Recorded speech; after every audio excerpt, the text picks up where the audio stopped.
Welcome back, boys and girls. I just have one last video for you for the summer, and I want to take the time to thank parents for letting your kid watch online and going through this difficult time together. Today we're going to take a look at the book Chicka Chicka Boom Boom, one of our favorites. We've already read it several times throughout the year, but I wanted to review just with some letters today. It's by Bill Martin Jr. and John Archambault. It's illustrated by Lois Eller. Look at all those letters. Chicka chicka, boom boom. A told B and B told C, I'll meet you to the top of the coconut tree. We said D to E, F, G, I'll beat you to the top of the coconut tree. Chicka chicka boom boom, will there be enough room? Here comes H up the coconut tree. And I and J and tag along K, all on their way up the coconut tree. Chicka chicka boom boom, will there be enough room? Look who's coming, L, M, N, O, P. And Q, R, S, and T, U, V. Still more, W, X, Y, Z, the whole alphabet up the, oh no, what's happening to the coconut tree? Chicka chicka, boom boom, look at them all on the ground. Skit, scat, scoodle, doop, flip, flop, flee. Everybody's running to the coconut tree. Mamas and papas and uncles and aunts hug their little dears and dust their pants. Help us up, cried ABC. Next from the pile up, skin knee D, stub toe E, patched up F, then comes G, all out of breath. H is tangled up with I, J and K are about to cry. L is knotted like a tie. M is looped, N is stooped, O is twisted, alley-oop. Skit, scat, scoodle, doop, flip, flop, flee. Look who's coming, it's black-eyed P. And QRS, loose tooth T. Then UVW, wiggle, jiggle, free. Last to come, XYZ, and the sun goes down on the coconut tree. But, chicka, chicka, boom, boom, look, there's a full moon. A is out of bed, this is what he said. I dare, double dare, you can't catch me. I'll beat you to the top of the coconut tree. Chicka, chicka, boom, boom. We have read that one before, boys and girls, and it is definitely one of our favorites. Now, for the last little bit of this video, I would like to talk about our numbers and how we form our numbers. I've been sending you work in your packets. You've probably seen this one at least twice. I'm sending it one more time, just some extra practice, especially those of you going on to kindergarten. And I've also sent this, parents. If you need it again, please ask me. But it's how to form the numbers 1 through 9. So we're just going to practice today together. So if you want to go get a piece of paper and pen, pencil, whatever, crayon, that will be great, okay? Or if you want to just draw it in the air with me, okay? Down we run, 1 is done. Say that. Down we run, 1 is done. Good job.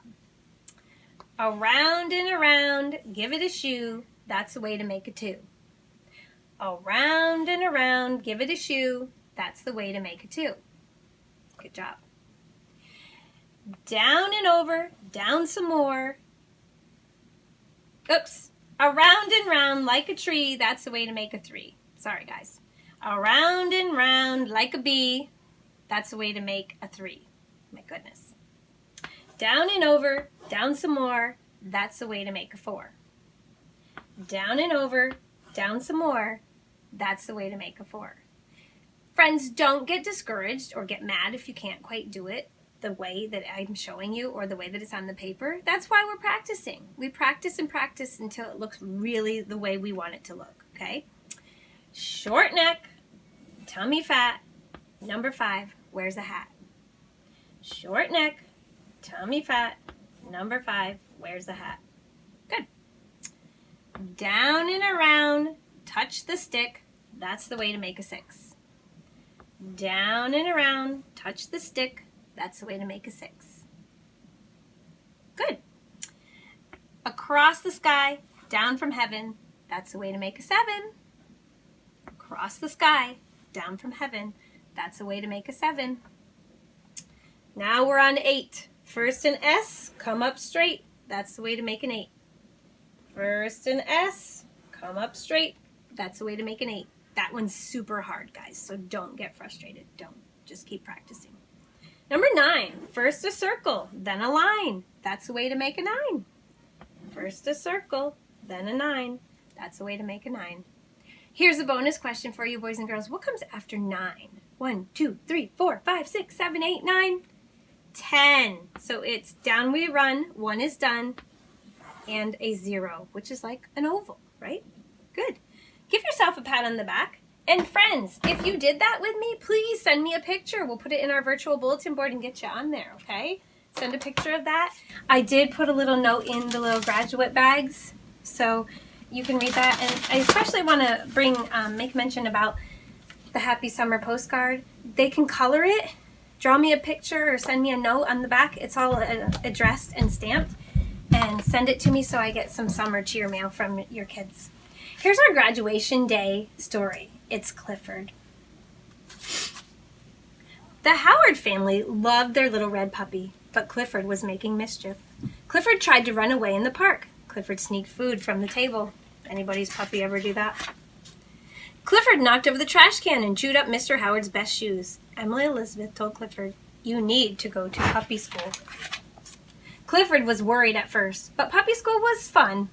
When the puppy trainer told Clifford to sit, Clifford rolled on his back.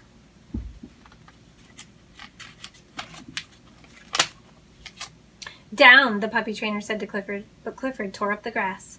"Come," the puppy trainer called to Clifford. He chased a butterfly instead. Clifford was not a very good student. "Clifford needs practice," Mr. Howard explained to Emily Elizabeth. "Can you help him?" "Will I have time to learn my words for spelling bee and help Clifford with his puppy school commands?" Emily Elizabeth wondered. "Many of your spelling words are the same commands Clifford has to learn," Mrs. Howard said, holding up one of Emily Elizabeth's flashcards. "Maybe you and Clifford could help each other." "Great idea," said Emily Elizabeth. "Okay, Clifford, you're going to graduate from puppy school, and I'm going to win my school spelling bee," said Emily Elizabeth. "But we have to work together." Emily Elizabeth read her first flashcard out loud. "Sit. S-I-T." Then she showed Clifford how to sit, and he sat. "Good boy, Clifford," Emily Elizabeth said. Emily Elizabeth read another flashcard. "Down. D-O-W-N." Then she showed Clifford how to lie down, and he did it. "Great job," Emily Elizabeth shouted. This time, when the puppy trainer told Clifford to sit, he sat right at her feet. When the puppy trainer said down, Clifford laid down on his belly. Clifford looked at Emily Elizabeth, wagged his tail. He would graduate from puppy school after all. Emily Elizabeth was so proud of Clifford, but she was still nervous about her spelling bee. She didn't need to worry. With Clifford's help, she had learned all her words, and she won. "Thank you, Clifford. I couldn't have done it without you," Emily Elizabeth said. Clifford licked her nose and thought the same thing. There he is with his little cap, and there she is with her first place ribbon. Congratulations to our graduates. To our pre-K friends, I'll see you next year, and have a great summer. Bye.